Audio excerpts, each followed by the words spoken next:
Good morning and welcome to the first of a series of field hearings that the Commission on Wartime Relocation and Internment of Civilians will be having around the country. A couple of weeks ago, the Commission had its first hearings in Washington, D.C. We are scheduled to have a number of hearings around the country so that we can carry out the mandate given to us by Congress and the President to look into the question of wartime relocation and internment of civilians during World War II. My purpose to be here this afternoon is to more or less give you a summary of the reason the association was formed and so on and so forth. But first I'd like to give my presentation of my day in camp.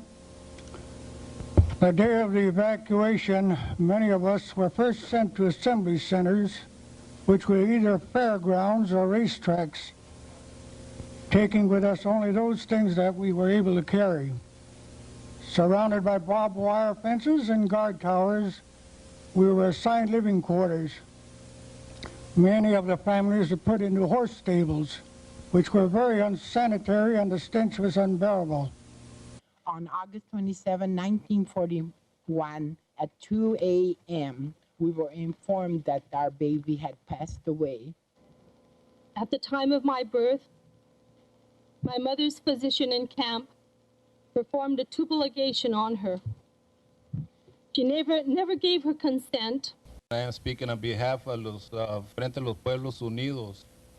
We are an organization based in the San Fernando Valley fighting for the rights of Latino peoples.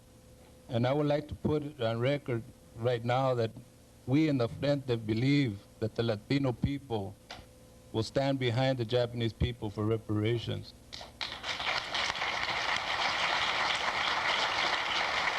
Important that we even take that small attempt to heal the deep wounds that were unjustly inflicted upon Japanese American citizens of this city. For no matter how painful, no matter how shameful it is for us to admit that this city caused fellow Americans untold harm and suffering, we must make these apologies and acknowledge the wrongs that have been committed. It is an opportunity for us to continue to learn and to sum up this collective experience and to channel the anger and pain into a fighting spirit that demands reparations. Thank you.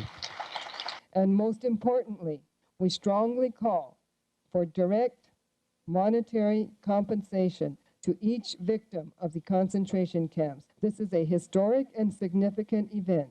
Any compromised recommendation will be a compromise of justice. Thank you.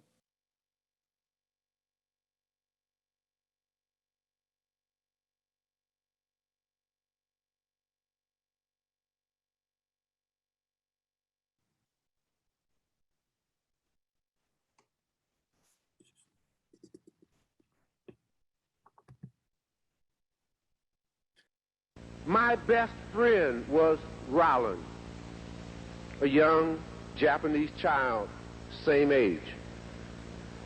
I will never forget, Mr. Chairman and members of this body, never forget, because the moment is burned indelibly upon this child's memory, 6 years of age. The day the 6x trucks came to pick up my friend. I would never forget the vision of fear in the eyes of Rollin, my friend, and the pain of leaving home as he screamed not to go. And this 6-year-old black American child screamed back, "Don't take my friend." This meager $20,000 is also compensation for the pain and the agony that he felt and that his family felt. This meager $20,000, in 1942 terms, $2,800, is also compensation for the thousands of dollars of personal belongings that were strewn on the streets on 10th and Wood Street in West Oakland in 1942. Because in case you don't know it, they could only take what they could carry. This is not about how long you were imprisoned.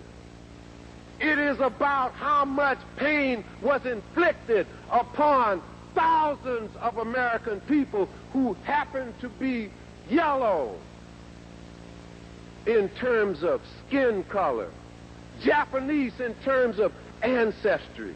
But this black American cries out as loudly as my Asian American brothers and sisters on this issue.